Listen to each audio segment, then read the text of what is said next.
The Great Hall of Vethra Prime stretched for nearly a mile in every direction. Its walls were made of living crystal that hummed with ancient energy. Its ceiling disappeared into clouds of soft purple light. This was the heart of the Galactic Confederation, where over 2,000 species had gathered for 50,000 years to govern the stars. Ambassador. Linda Morrison walked alone down the central pathway. She was a small woman with gray hair and calm brown eyes, dressed in the simple blue uniform of Earth's diplomatic corps. Around her, alien beings of every shape and size watched from their elevated platforms. Some had too many eyes. Some had no eyes at all.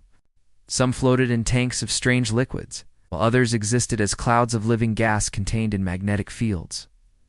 They all looked at her the same way, with amusement, with pity, with the quiet superiority of species that had been traveling between stars. When humans were still living in caves, Linda had expected this. She had prepared for it her entire life. The Archon of the Valathi sat at the highest platform, his body a mass of glowing tendrils that pulsed with soft blue light. His name was Kareth, and he had ruled the Valathi for 300 years. His species was considered one of the most powerful in the Confederation, second only to the ancient Krik's hive mind. "They speak human," Kareth said.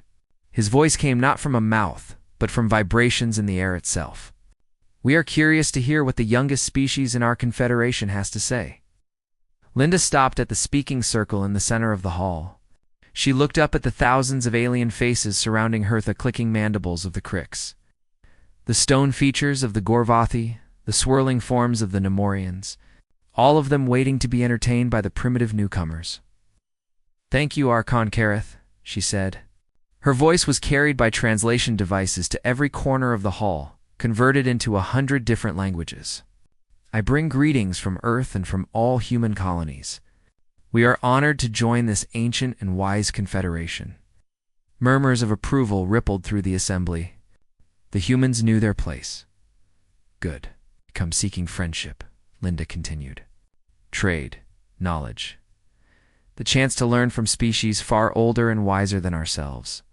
Earth has much to offer: our art, our music, our unique perspective on the universe. And we have much to learn." More approval. Kareth's tendrils pulsed with satisfaction. "However," Linda said, and something in her tone made the hall grow quiet, "there is one thing I must say. One message I have been asked to deliver by every government on Earth, by every human colony, by every man and woman and child of our species." She paused, letting the silence build. "Please," she said, "do not make us angry." For a moment, no one moved. Then the laughter began. It started with the Kriksa. Horrible clicking sound like 1,000 insects rubbing their legs together. The Gorvathi joined in with deep rumbling that shook dust from the crystal walls. The Nemorians swirled with colors of amusement.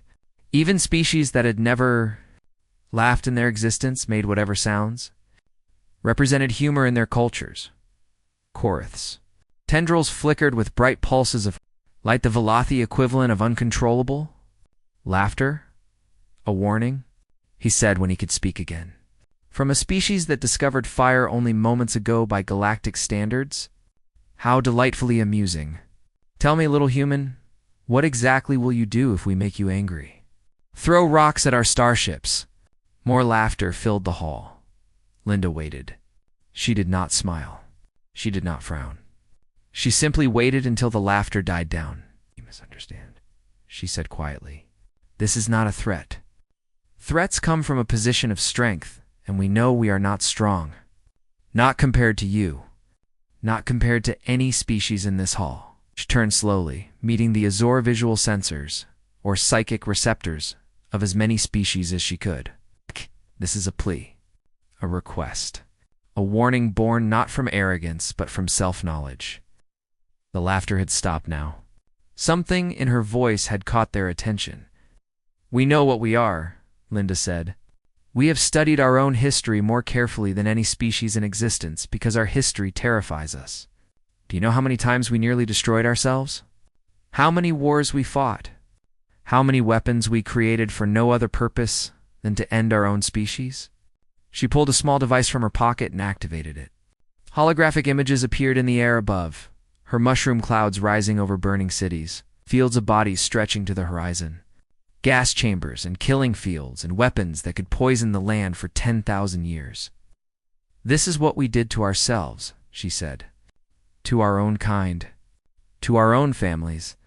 We killed and killed and killed until we drowned in blood. And then somehow we stopped. We looked at what we had become, and we chose to be different." The images faded. But the capacity for that violence is still inside us.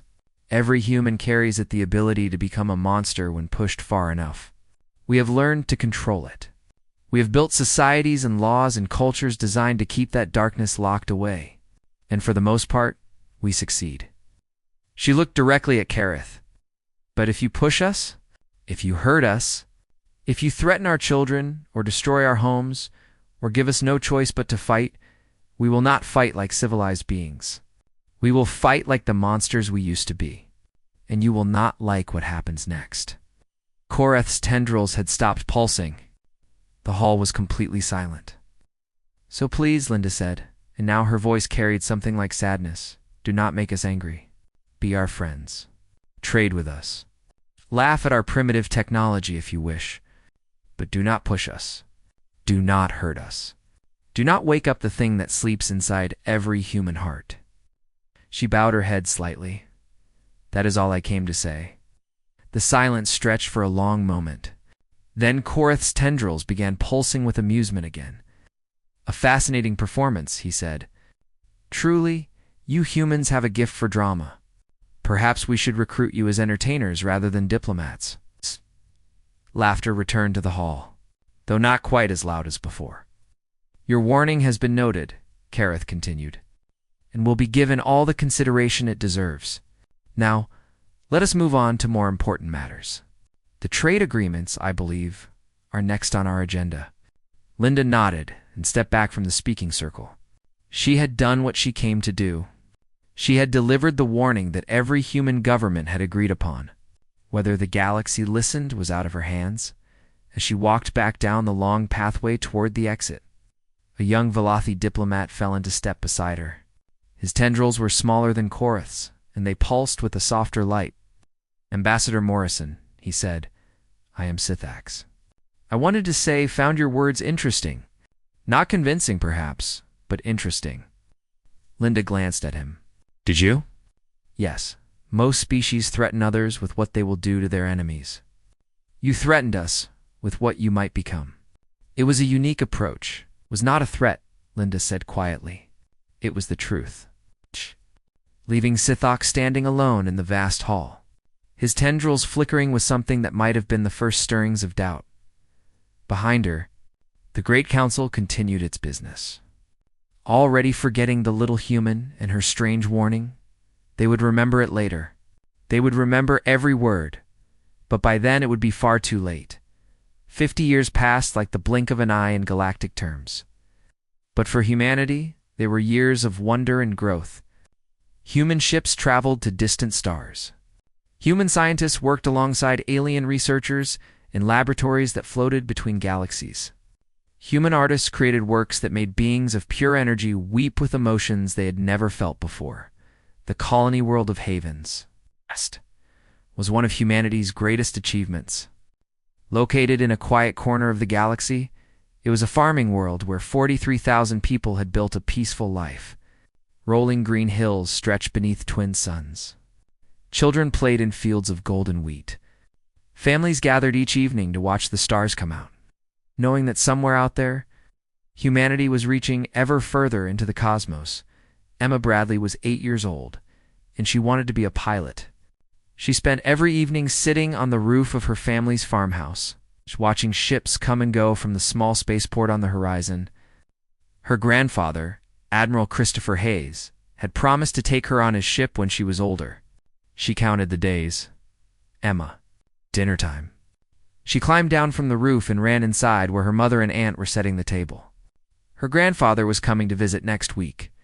Maybe he would bring her a model ship, like he always did. She never saw the flash of light in the sky. The first bomb hit the spaceport. The second hit the main town. The third hit the agricultural centers, where most of the population lived. The Valathi warships had no markings, and they broadcast no warnings. They simply appeared in orbit and began firing. The attack lasted 12 minutes. When it was over, Haven's Rest was silent. 40,000-3,000 people. Farmers, teachers, children.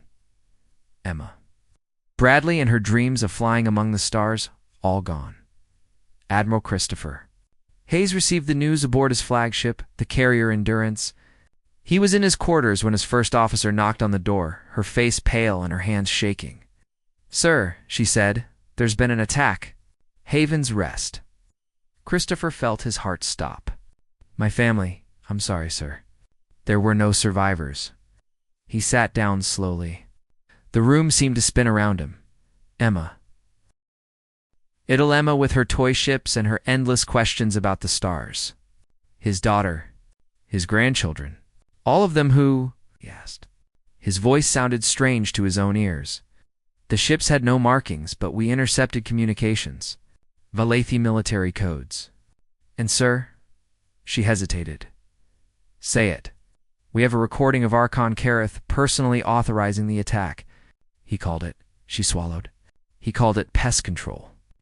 Christopher sat very still for a long moment. Then he stood up and walked to his personal terminal. His hands were steady as he opened a secure channel to Earth Command. "This is Admiral Hayes. Connect me to the President. Priority Alpha." On Earth, President Daniel Marsh had already received the news. He was standing at the window of his office, looking out at the city below. Somewhere out there, families were going about their lives, not yet knowing what had happened.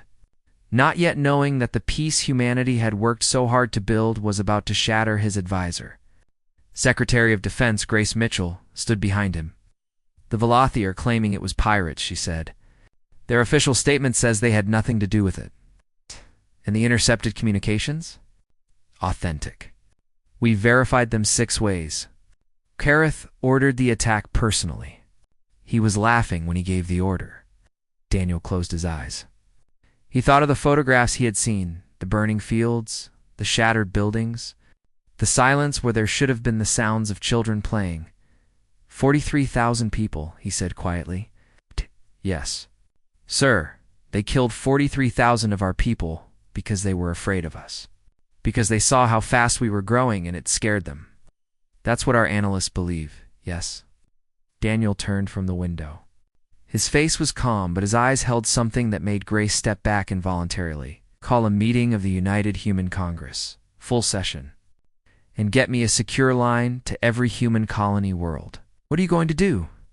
"I'm going to give them a choice," Daniel said.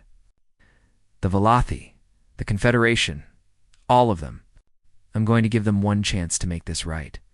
And if they don't take it?" Daniel walked past her toward the door. "Then God help them all." The address was broadcast to every human world simultaneously.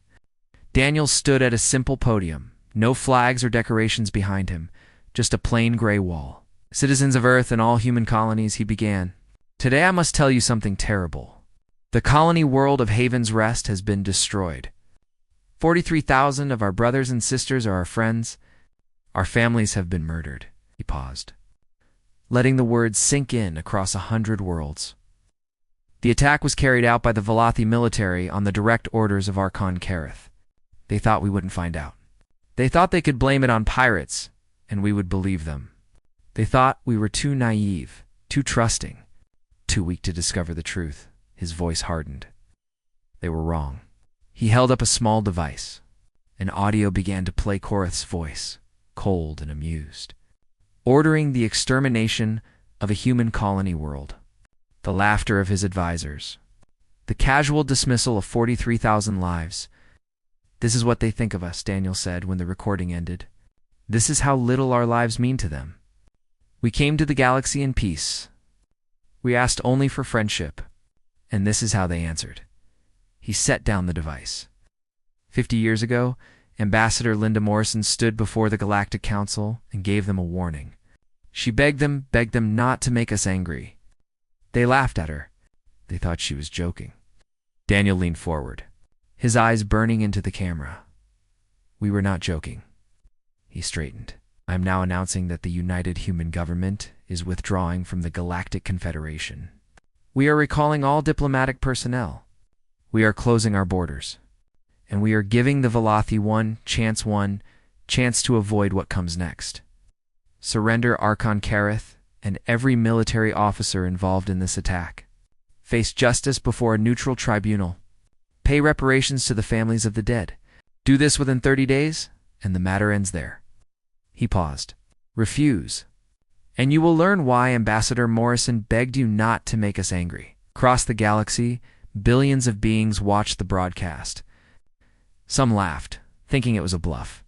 The Velothi certainly laughed. Kirith himself dismissed it as the desperate barking of a beaten animal. But others remembered Linda Morrison, standing alone in that great hall. Her voice quiet as she spoke of the darkness inside every human heart. They remembered the images she had shown, the mushroom clouds and the killing. Fields and the weapons designed to end worlds. And for the first time, they began to wonder if they should be afraid. In his quarters on the Endurance, Admiral Christopher Hayes watched the president's address in silence. When it was over, he turned to a photograph on his desk, smiling up at him, a toy spaceship in her hands. I'm coming, sweetheart, he whispered. I'm going to make this right. He put on his uniform, straightened his medals, and walked to the bridge. There was a war to fight, and somewhere in a shipyard hidden deep in human space, weapons that had been locked away for 50 years were being brought back into the light. The galaxy had made humanity angry. Now they would learn what that meant. The 30 days passed in silence. Earth's borders closed. Human ships disappeared from galactic trade routes. The bustling human embassies on 100 worlds went dark overnight, their staff vanishing like ghosts. Archon Kareth watched all of this with amusement. From his throne on Velothi Prime, his tendrils pulsed. With soft light, as he addressed his council of advisors, they have sealed themselves in their little corner of the galaxy, he said, like frightened animals hiding in their burrows.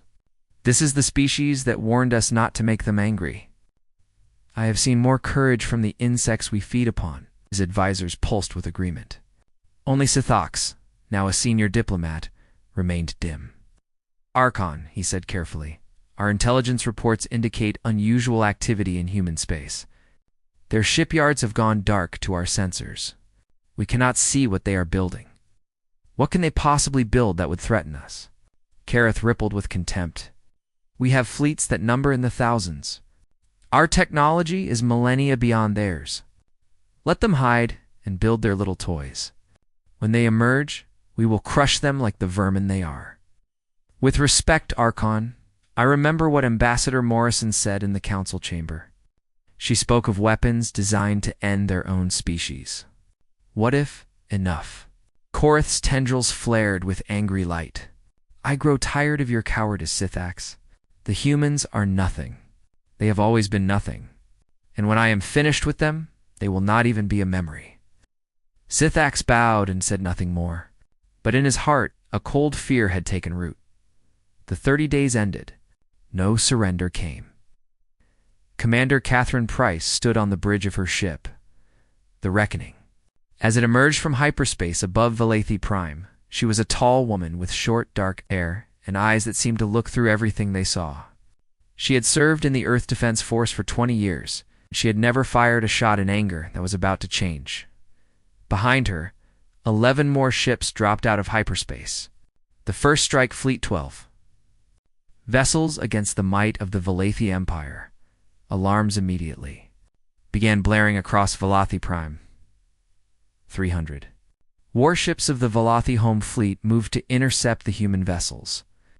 On the planet below, billions of Velothi looked up at the sky, watching the tiny human ships that had dared to appear above their homeworld. Kareth himself watched from his throne room, his tendrils pulsing with savage delight. 12 ships, he said. They sent 12 ships. Are they surrendering? No, Archon, his military commander replied. They are broadcasting on all frequencies. They want to speak.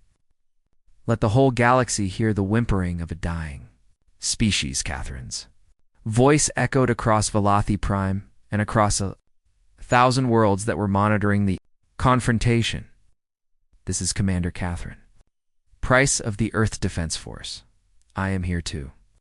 Deliver a message to Arkankareth. She paused. We gave you 30 days to surrender the criminals who murdered our people. You did not. We gave you the chance to avoid what comes next. You did not take it. On his throne, Koreth's tendrils flickered with amusement.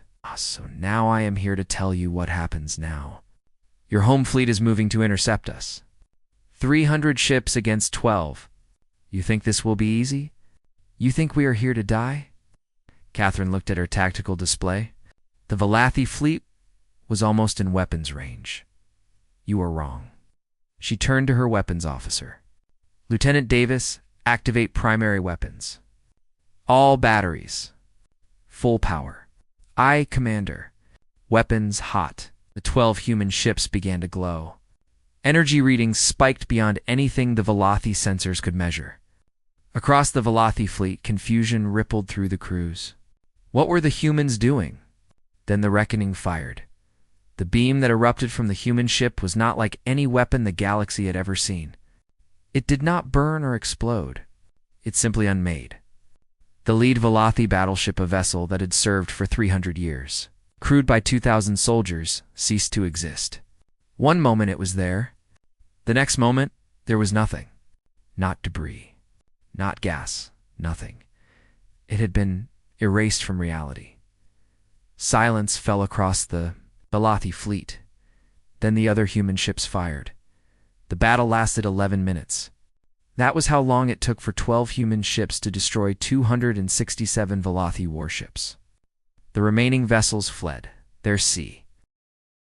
Ruse broadcasting desperate surrender signals that the humans ignored. When it was over, Catherine opened another channel. That was a demonstration, she said. Her voice was calm, almost gentle. We could destroy your planet right now. We could erase every city, kill every being, end your species in an afternoon. We have that power. We have always had that power. On his throne, Koreth's tendrils had gone dark with shock. He could not move. He could not think. His entire fleet, the pride of the Valathi Empire, had been swatted aside like insects. But we are not monsters, Catherine continued. We do not want to kill. We never wanted any of this. All we wanted was to live in peace, to explore the stars, to learn and grow and be part of something greater than ourselves. Al's voice hardened. You took that from us. You killed our children. You laughed while our people burned. And now you have seen what we can do. She turned her ship away from the planet. We are leaving now. We are giving you time to think about what just happened, to consider whether you want to continue this war, because the next time we come back, we will not leave, and there will be no one left to remember your species ever existed. The 12 ships vanished into hyperspace, leaving behind a shattered fleet and a silent world. News of the battle spread across the galaxy like fire. The humans had technology that no one had ever seen. Weapons that could unmake matter itself. Ships that moved faster than should be possible. And they had been hiding it all along. 50 years, the Crix Hyvod Morel broadcast to his swarm. For 50 years they traded with us, smiled with us, pretended to be our equals. In all that time, they were holding back. They let us think they were weak while they built weapons that could destroy us all. Fear spread through the Confederation like a plague. What else were the humans hiding? What other horrors had they locked away in their secret shipyards? On Earth, President Daniel Marsh addressed the Congress again. His face was tired but determined. The Valathi fleet has been neutralized. We have demonstrated our capabilities. Now we wait, and if they don't surrender, Grace Mitchell asked, they will or they won't. Either way, we have shown them the truth, which is... Daniel looked at her with eyes that had seen too much in the past month. We were never weak. We chose to be peaceful. We chose to be kind. But those were choices, not limitations. And now they know what happens when we choose differently. In his quarters on the Endurance, Admiral Hayes watched the footage of the battle. He felt nothing. Not satisfaction. Not pride. Just a cold emptiness where his heart used to be. His first officer approached carefully. "Sir, Fleet Command wants to know your orders. We're ready to move on your command." Christopher looked at the photograph of Emma on his desk. "Tell them we're not done yet. The Velothi are just the beginning. Everyone who knew about this attack, everyone who helped plan it, everyone who laughed when our people died, they're all going to answer for what they did." He stood and walked to the window, looking out at the stars. "They wanted to see what humans become when we're angry, so let's show them."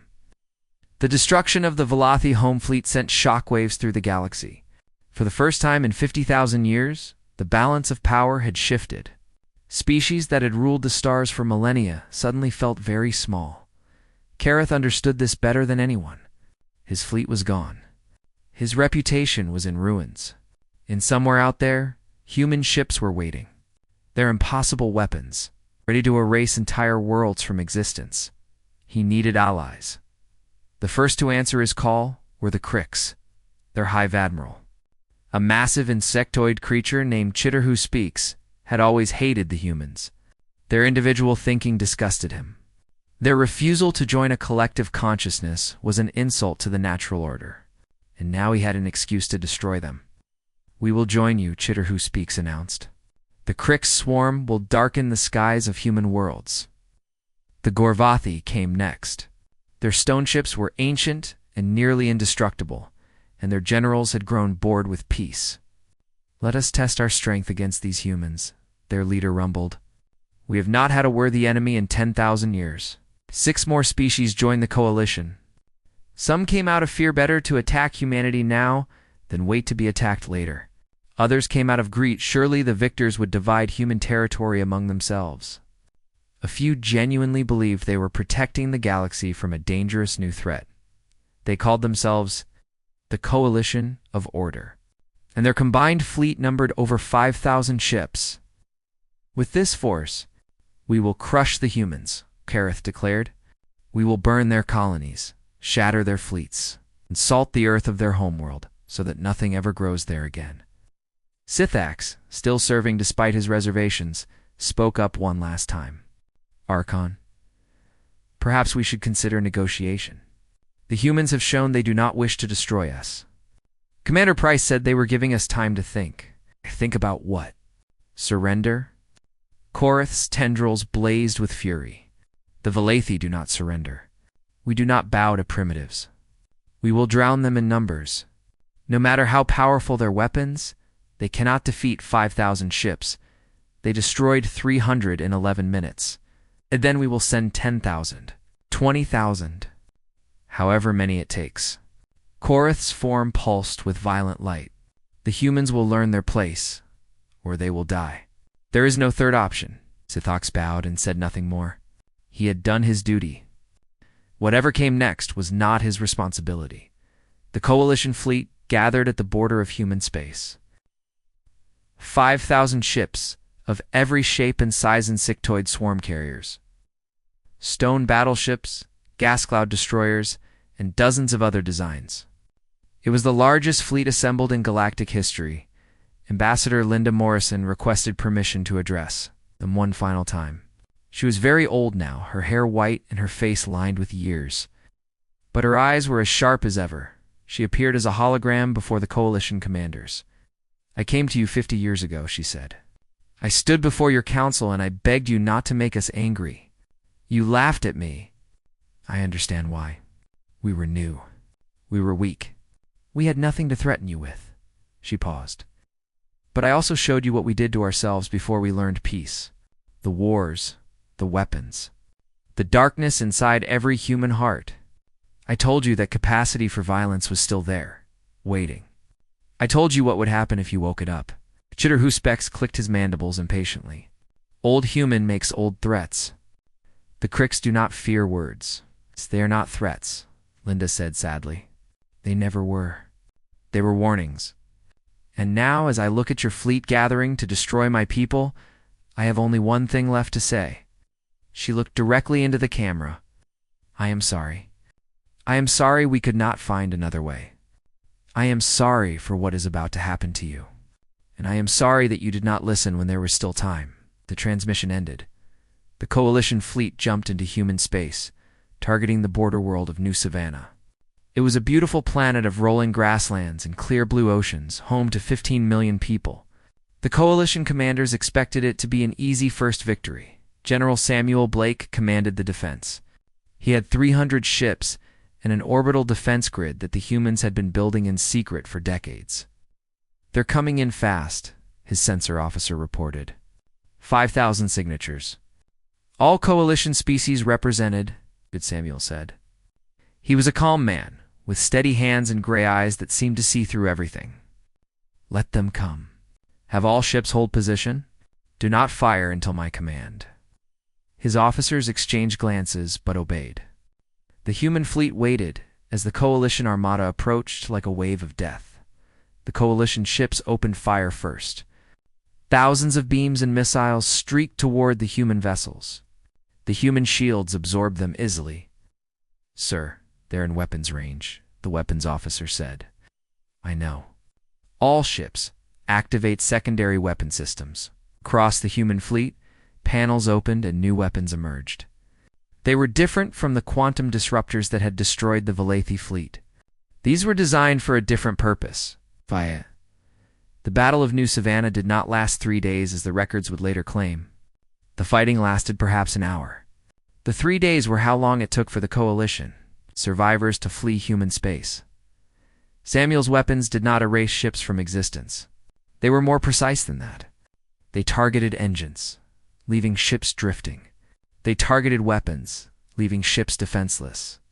They targeted communications, leaving ships isolated and confused. And then the human ships moved among the Coalition fleet like wolves among sheep.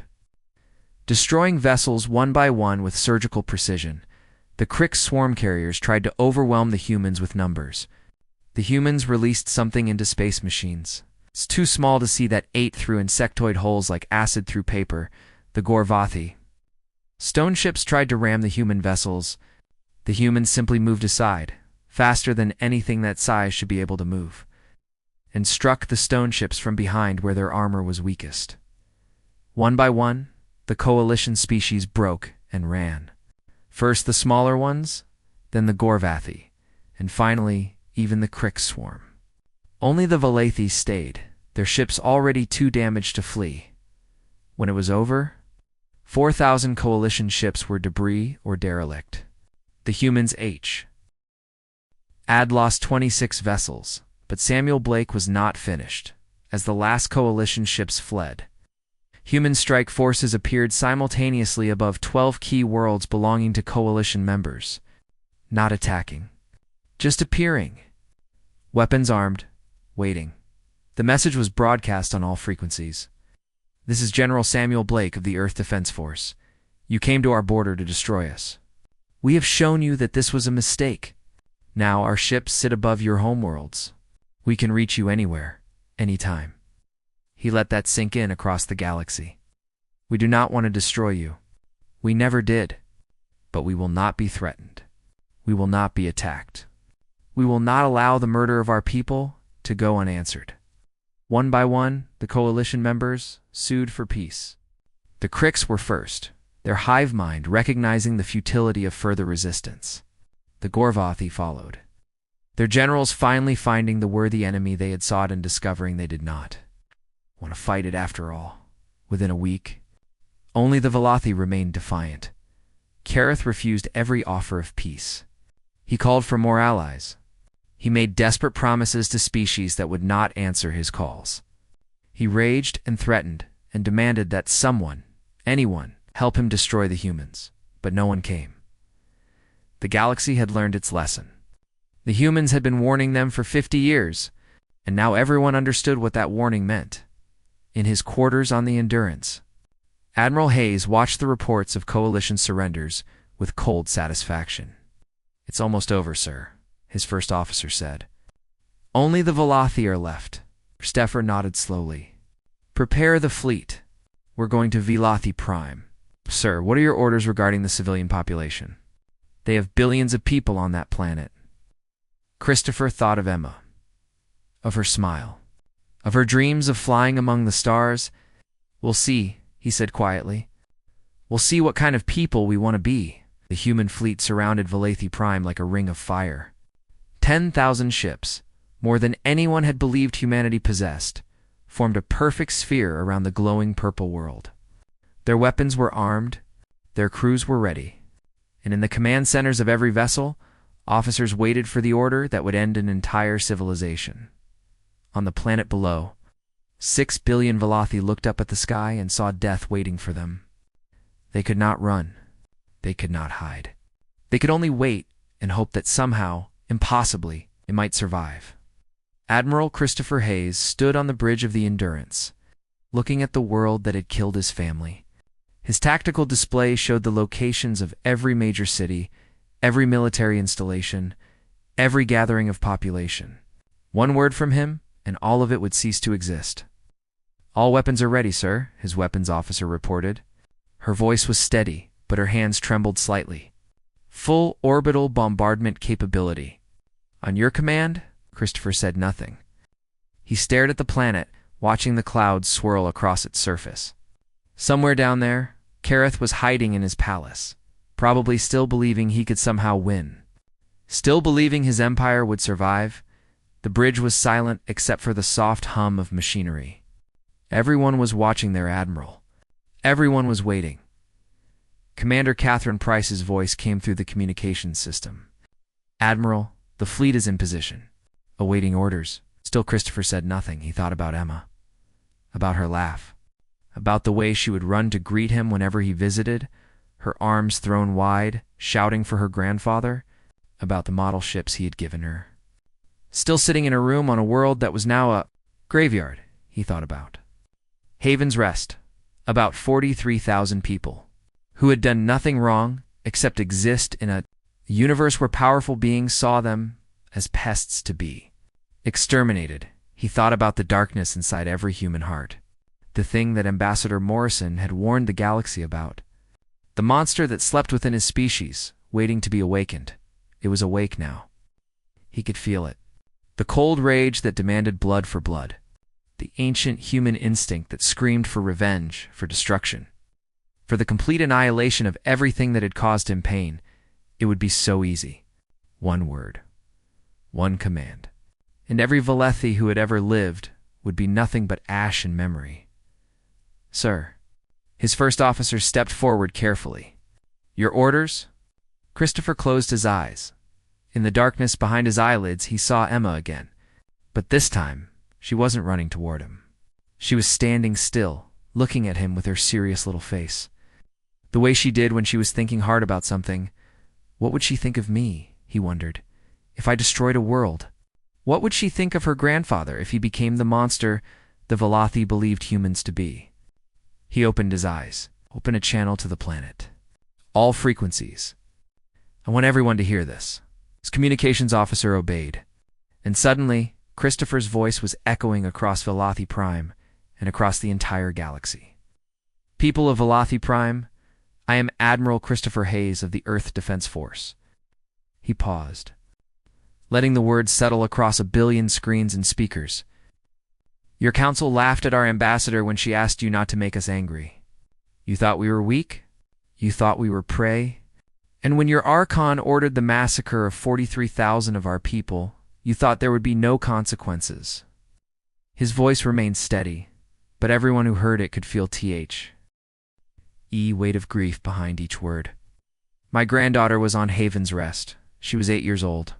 She wanted to be a pilot. She wanted to fly among the stars and see all the wonders of the universe. And your Archon burned her alive because he was afraid of what humanity might become." On the planet below, Valathi stopped what they were doing to listen. In homes and offices and schools, they heard the human admiral speaking of a child who had died because of their leader's cruelty. "We have the power to end you. Right now, my fleet could reduce your world to ash. Every city, every family, every child looking up at the sky wondering if they will survive the night. We could kill all of you. And there is nothing in this galaxy that could stop us." He paused, and there is a part of me that wants exactly that. The words hung in the air. "I lost everything because of your Archon's fear and hatred. My daughter, my grandchildren, My belief that the universe could be a place of peace and cooperation. Every night, I close my eyes and see their faces. Every morning, I wake up and remember that they are gone. And every moment of every day, the monster inside me whispers that I should make you feel what I feel, that I should take everything from you the way everything was taken from me. In his palace, Kareth watched the broadcast with darkened tendrils. For the first time in his long life, he felt something he had never experienced before: fear. But that is not who we chose to be. Christopher's voice softened, but somehow became more powerful. 50 years ago, Ambassador Morrison told you about the darkness inside humanity. She told you about the wars we fought, the weapons we built, the millions of our own people we killed. She told you that we nearly destroyed ourselves more times than we could count. But she also told you that we stopped, that we looked at what we were becoming and chose to be different, that we built a civilization not on conquest and destruction, but on the hope that we could be better than our worst impulses. He looked at the planet one last time. That hope is the most precious thing humanity possesses, and I will not destroy it. Not even for revenge. Not even for my granddaughter. He straightened his shoulders. So here's what will happen. You will surrender Archon Kareth, every military officer involved in the attack on Haven's Rest. They will face trial before a neutral tribunal. If found guilty, they will be punished according to galactic law. You will pay reparations to the families of the dead. Not enough to bankrupt your civilization, but enough to acknowledge what was done in your name. You will sign treaties limiting your military capacity for the next century. You will accept human observers on your world to ensure compliance. And you will remember, every generation, you will teach your children what happened here. You will teach them about Haven's Rest, about the warning you ignored, about the mercy you did not deserve, but received anyway. He paused. Do this, and we will leave. Do this, and your world will survive. Do this, and perhaps someday we can build something better together. Silence stretched across the planet. Then, slowly, Koreth's own advisors turned on him.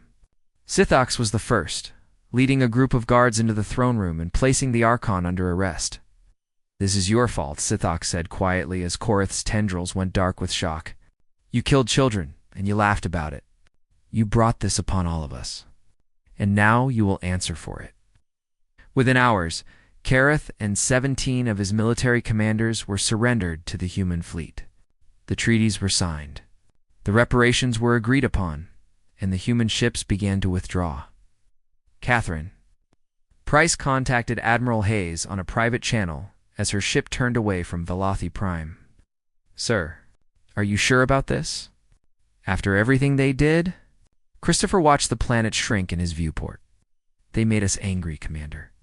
They woke up the part of us we tried to bury. They saw what we can do when we stop being civilized. He was quiet for a moment. But they also saw that we chose not to do it.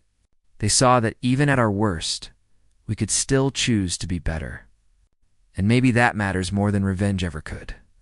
He touched the photograph of Emma that he had brought to the bridge. My granddaughter wanted to explore the stars. She believed the universe was full of wonders. I don't think she would have wanted me to become a monster in her name. The fleet jumped to hyperspace, leaving Velothi Prime behind. The trials lasted 2 years. Kareth was found guilty and sentenced to imprisonment for the remainder of his long life. His military commanders faced similar fates. The reparations were paid. The treaties held, and humanity returned to peace. But the galaxy never forgot. In the centuries that followed, whenever a new species joined the Confederation and asked about the humans, the elder races would tell them the story. They are kind, the elders would say. They are generous. They create beautiful art and make wonderful friends. But they carry something inside them, something old and dark and terrible. And 50 years before the war, their ambassador begged us not to wake it up. What happened when you did? The young species would ask. They showed us what they could become. They destroyed fleets. They humbled empires. They made the most powerful species in the galaxy beg for mercy. And did they destroy the Velothi? No. That was the most terrifying thing of all. They chose not to. They had the power to end a civilization, and they chose mercy instead. They proved they were stronger than the monster inside them. The young species would always ask the same final question. What should we do? And the answer was always the same. Be their friend. Trade with them. Learn from them. But whatever you do, however angry you become, however much you think you can win, remember the warning. Remember Haven's Rest. Remember Valathi Prime. And never, ever make humanity angry. It's far across the galaxy on a rebuilt colony world named New Hope. A little girl sat on the roof of her family's farmhouse. Watching ships come and go from the spaceport on the horizon, she was 8 years old. And she wanted to be a pilot.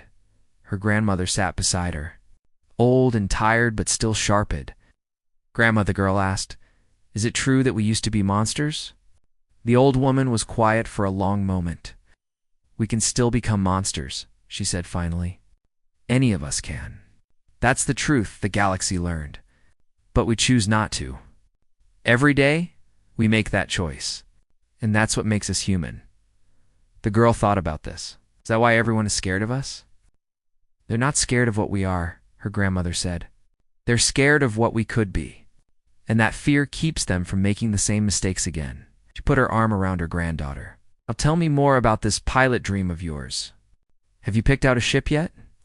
The girl's eyes lit up, and she began describing the ship she would fly someday, how fast it would go, how far it would travel, all the wonders she would see among the stars above them. The twin suns set slowly, painting the sky in shades of gold and purple. Ships rose from the spaceport and vanished into the darkness.